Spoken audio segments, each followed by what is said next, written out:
మనం కొన్ని సిచ్యువేషన్స్ చూస్తే వీళ్ళు బతకడానికి కొంచెం ఛాన్స్ కూడా లేదు అనుకుంటాం, కొన్ని యాక్సిడెంట్స్ అలాంటి విషయాలు ఏమన్నా. కానీ అలాంటి సిచ్యువేషన్స్ నుంచి కూడా మిరాకులస్గా బతికి బయటపడిన వాళ్ళ స్టోరీ గురించి ఈ వీడియోలో అయితే డిస్కస్ చేస్తాం.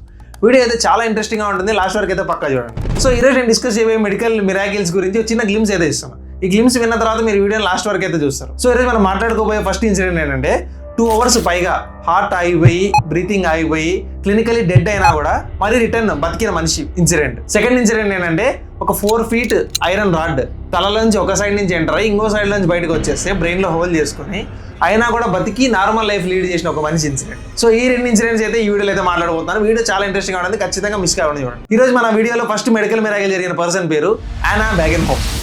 తిన ఒక స్వీడిష్ రేడియాలజిస్ట్. ఇప్పుడంటే ఏదో రేడియాలజిస్ట్ అంటున్నాను, కానీ ఈ ఇన్సిడెంట్ జరిగేటప్పటికి తను ఇంకా రేడియాలజిస్ట్ అయితే కాదు, తను ఇంకా ఒక మెడికల్ స్టూడెంట్. కానీ ఈ ఇన్సిడెంట్ జరగడానికి అండ్ తను రేడియాలజిస్ట్ అవ్వడానికి చాలా స్ట్రాంగ్ లింక్ అయితే ఉంది. ఈ ఇన్సిడెంట్ అంతా చెప్పిన తర్వాత మీకే అర్థమవుతుంది. సో ఏంటి ఆ ఇన్సిడెంట్? May 28, 1999 ఆయన వాళ్ళ ఫ్రెండ్స్తో కలిసి నార్వేలో స్కీయింగ్ చేయడానికి వెళ్ళింది. నార్వే అంటే కొంచెం బాగా కూల్ ఉండే కంట్రీ కదా, స్నో ఎక్కువ పడుతుంది. ఆ స్నోలో స్కీయింగ్ చేద్దామని ఫ్రెండ్స్తో సరదాగా వెళ్ళింది. అలా వెళ్ళి నాన్న అన్ఫార్చునేట్లీ ట్రిప్ అయ్యి కింద పడింది. కింద పడ్డం ఎక్కడ పడిందంటే ఒక థిన్ లేయర్ ఆఫ్ ఐస్ మీద పడింది. ఆ థిన్ లేయర్ ఆఫ్ ఐస్ కింద ఒక ఐస్ కోల్డ్ వాటర్తో ప్రవహిస్తున్న ఒక చిన్న నది, ఒక చిన్న స్ట్రీమ్ అనుకోండి, ఆ స్ట్రీమ్ ఉంది. సో ఆయన పడ్డం హెడ్ ఫస్ట్ పడింది, అంటే తల కిందికి కాళ్ళు పైకి వచ్చేలాగా. ఆయన పడ్డంతో థిన్ లేయర్ ఆఫ్ ఐస్ పగిలిపోయి ఆయన లోపలికి పడిపోయింది, నది లోపలికి. ఆయన కాళ్ళు మాత్రం బయట ఉన్నాయి. ఆయన స్కీయింగ్ బూట్లు చాలా పెద్దగా ఉంటాయి కాబట్టి అవి మాత్రం బయటకి స్టక్ అయిపోయినాయి. ఆయన బాడీ మొత్తం కింద నదిలో ఉంది. వాళ్ళ ఫ్రెండ్స్ అందరూ ఆనాను బయటికి తీయడానికి ట్రై చేశారు, కానీ ఆనా వేసుకున్న woollen clothes like winter clothes కదా, అవి వాటర్ని ఫుల్గా అబ్జర్వ్ చేసేసుకున్నాయి. అది ఫుల్ బరువు ఎక్కిపోయింది. ఆనా వాళ్ళు పైకి లాగలేకపోయారు. అండ్ పోనీ పైకి లాగలేకపోతున్నాం, పక్కన ఐస్ నన్నా పగలగొడదామని ట్రై చేశారు. కానీ ఆనా ఎక్కడైతే పడిందో అక్కడ మాత్రమే తిన్నగా ఉంది, మిగతా చుట్టూ అంతా హార్డ్ లైక్ రాక్ లాగా ఉంది, వాళ్ళు పగలగొట్టలేకపోయారు. సో ఇంకా చేసేదేం లేక ఆనాని కాళ్ళని అలాగే పట్టుకొని కూర్చున్నారు, కొట్టుకొని వెళ్ళిపోకుండా. అండ్ రెస్క్యూ టీం వాళ్ళకి ఫోన్ చేస్తారు, మీరు మాకు ఇక్కడ సిచ్యువేషన్ మీరు తొందరగా రాండి అని చెప్పి.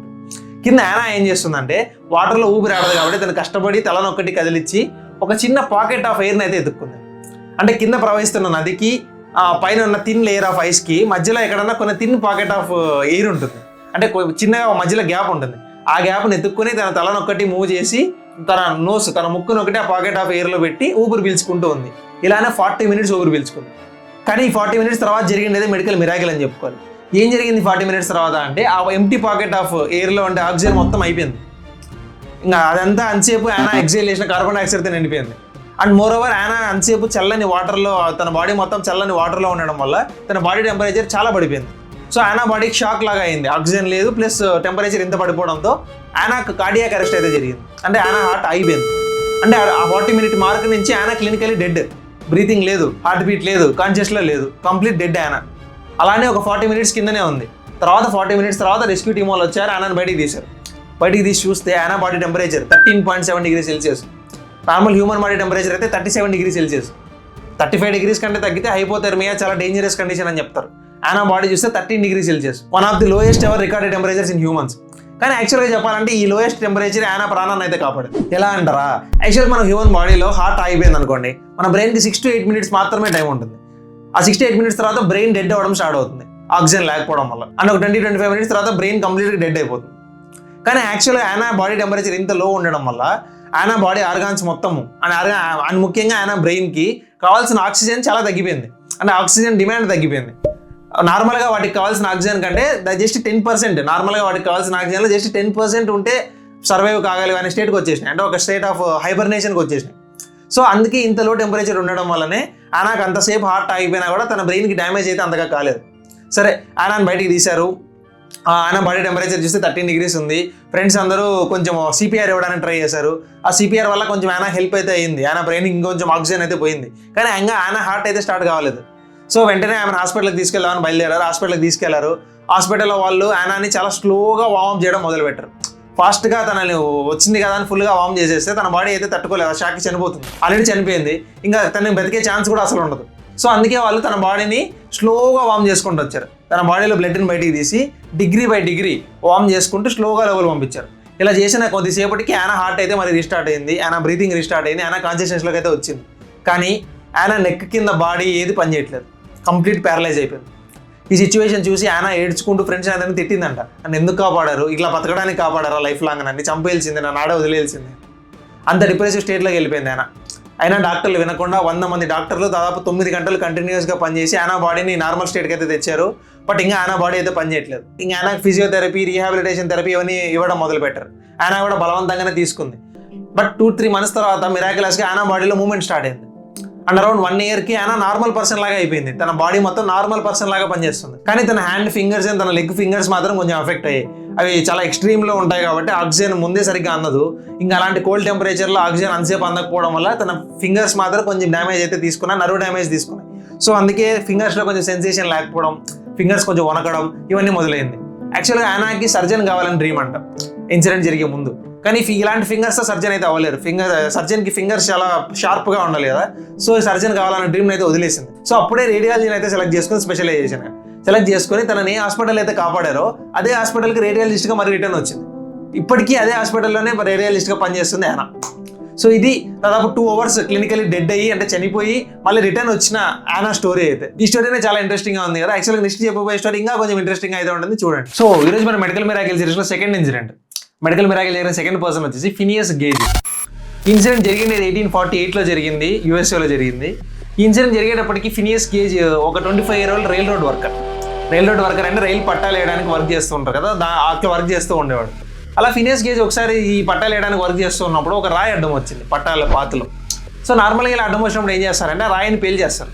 సో అలాగే ఫినియస్ గేజ్ అంతా ఎక్విప్మెంట్ సెట్ చేశారు రాయిని పేల్చడానికి.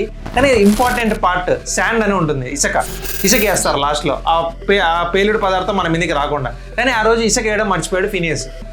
అండ్ అలాగే పేల్ చేశాడు. దాని నుంచి ఒక ఐరన్ రాడ్, ఒక 4 feet ఐరన్ రాడ్ ఆ ఎక్విప్మెంట్లోంచి ఆ బ్లాస్ట్ అయినాక ఆ స్పీడ్తో ఫినియస్ మీదకి వచ్చింది.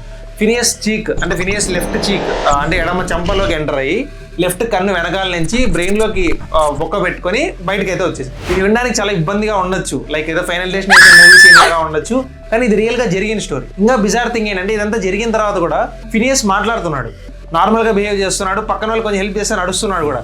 అలాగే నడుచుకుంటూ హాస్పిటల్కి వెళ్ళారు. హాస్పిటల్కి వెళ్తే 1848 అది, ఇప్పటిలాగా మోడర్న్ మెడికల్ ఎక్విప్మెంట్ లేదు, సిటీ స్కాన్ లేదు, యాంటీబయాటిక్స్ లేవు, ఏం లేవు. సో వాళ్ళు జస్ట్ ఊండికి డ్రెస్సింగ్ చేసి కట్టారు, మేము అంతే చేయగలిగినారని. కానీ ఫినియస్ అయితే సర్వైవ్ అయ్యాడు. ఎలా సర్వైవ్ అయ్యాడంటే అంత ఇన్సిడెంట్ జరిగిన తర్వాత కూడా నార్మల్గా ఇలాంటి ఇన్సిడెంట్ జరిగినప్పుడు ఏదైనా బ్లడ్ తీసుకుపోయి ఆర్టరీ ఖచ్చితంగా టచ్ అవుతుంది, బ్లడ్ లాస్తో చనిపోతారు. కానీ ఫినియస్ విషయంలో లక్కీగా మేజర్ బ్లడ్ తీసుకుపోయే ఆర్టరీకి దేనికి ఈ రాడ్ టచ్ కాలేదు, అన్నిటికీ సైడ్ నుంచి వెళ్ళిపోయింది. సో ఫినియస్ బ్లడ్ లాస్ అయితే చనిపోలేదు. కానీ బ్లడ్ లాస్ పక్కన పెడితే బ్రెయిన్లో హోల్ పడింది. అయినా ఎట్లా బతికాడు? అది 1848లో, అంత ట్రీట్మెంట్ కూడా లేవు. ఎలా బతికాడంటే బ్రెయిన్లో మనకి డిఫరెంట్ పార్ట్స్ ఉంటాయి. మన బాడీలో డిఫరెంట్ ఫంక్షన్స్ని ఒక్కొక్క పార్ట్ చేస్తూ ఉంటుంది. ఫినియస్కి డ్యామేజ్ అయింది మొత్తం ఫ్రంటల్ లోబ్కి అయింది. ఫ్రంటల్ లోబ్ అంటే మన బిహేవియర్, మన మూడ్, మన డెసిషన్ మేకింగ్ ఇవన్నిటి కంట్రోల్ చేస్తుంది, మన పర్సనాలిటీ. సో ఫినియస్కి అవి మాత్రమే కొద్దిగా డ్యామేజ్ అయ్యాయి. ఆ నెక్స్ట్ రాబోయే డేస్లో ఫినియస్ కొంచెం కోపంగా ఉండడం, డెసిషన్ మేకింగ్ కొంచెం ర్యాష్గా తీసుకోవడం ఏవైతే గమనించారండి. అదే పొరపాటున బ్రెయిన్ స్టెమ్కి తగిలింటే, బ్రెయిన్ స్టెమ్ అంటే మన బ్రీతింగ్, మన హార్ట్ బీట్ ఇవి కంట్రోల్ చేసేది, ఖచ్చితంగా ఫినియస్ చనిపోతాడు. అది ఓన్లీ ఫ్రంటల్ లోబ్కి మాత్రమే తగిలింది కాబట్టి ఫినియస్ బతికాడు. ఫినియస్ 12 years బతికాడు. అది నార్మల్గానే బతికాడు, అంటే ఏదో పారాలిసిస్ వచ్చి బెడ్ రిడన్ అయిపోయి అలా కాదు, నార్మల్ వర్క్ చేసుకుంటే 12 years బతికాడు. కానీ అన్ఫార్చునేట్లీ 12 years తర్వాత ఫినియస్కి ఫిట్స్ రావడం మొదలైంది సడన్గా. డాక్టర్స్ ఏమనుకున్నారంటే ఈ 12 years ముందు జరిగిన ఈ ఇన్సిడెంట్ వల్లనే ఇప్పుడు ఫిట్స్ అయితే వస్తున్నాయి అనుకున్నారు. ఆ ఫిట్స్తోనే ఫినియస్ అయితే చనిపోయాడు 36 years ఆఫ్ ఏజ్లో. కానీ ఇన్సిడెంట్ జరిగిన తర్వాత 12 years అయితే బతికాడు. ఈ 12 years బ్రెయిన్లో హోల్తో 12 years బతకడానికి రీజన్ ఏంటంటే న్యూరోప్లాస్టిసిటీ అంటే మన బ్రెయిన్లో ఏదైనా ఒక పార్ట్ పని చేయలేదు అనుకోండి, ఆ పార్ట్ పనిని కూడా రిమైనింగ్ బ్రెయిన్ అంతా తీసుకుంటుంది, దాన్ని న్యూరోప్లాస్టిసిటీ అంటారు. సో ఫినియస్ విషయంలో కూడా ఫ్రంటల్ లోబ్కి డ్యామేజ్ అయినప్పుడు ఆ ఫ్రంటల్ లోబ్ చేయాల్సిన పని కూడా రిమైనింగ్ బ్రెయిన్ అయితే చేసింది. సో అందుకే కొంచెం ఓవర్లోడ్ అయిపోయి కొన్ని రోజుల తర్వాత ఫిట్స్ వచ్చి ఉండొచ్చు. కానీ ఆ 12 years బతకడానికి మాత్రం ఈ న్యూరోప్లాస్టిసిటీనే కారణం. సో ఇది బ్రెయిన్లో హోల్ పెట్టుకొని అన్ని రోజులు బతికిన ఫినియస్ స్టోరీ. ఈ 2 స్టోరీలు మీకు బాగా ఇంట్రెస్టింగ్ అనిపించాయని అనుకుంటున్నాను, ఎందుకంటే ఇంకా నా దగ్గర 3-4 స్టోరీస్ అయితే ఉన్నాయి, రీసెర్చ్ చేసి పెట్టుకున్నా. అన్నీ ఒకే వీడియోలో చెప్తే వీడియో లెంత్ అయిపోతుంది, మళ్ళీ వీడియో లాస్ట్ వరకు అయితే చూడరని చెప్పి నేను ఈ 2 ఇన్సిడెంట్స్ మాత్రమే చెప్పాను. మీకు ఇంట్రెస్ట్ ఉంటే పార్ట్ 2 గురించి కింద పార్ట్ 2 అయితే కామెంట్ చేయండి, ఆ నెక్స్ట్ ఇన్సిడెంట్స్ అన్ని పార్ట్ 2లో చెప్తాను.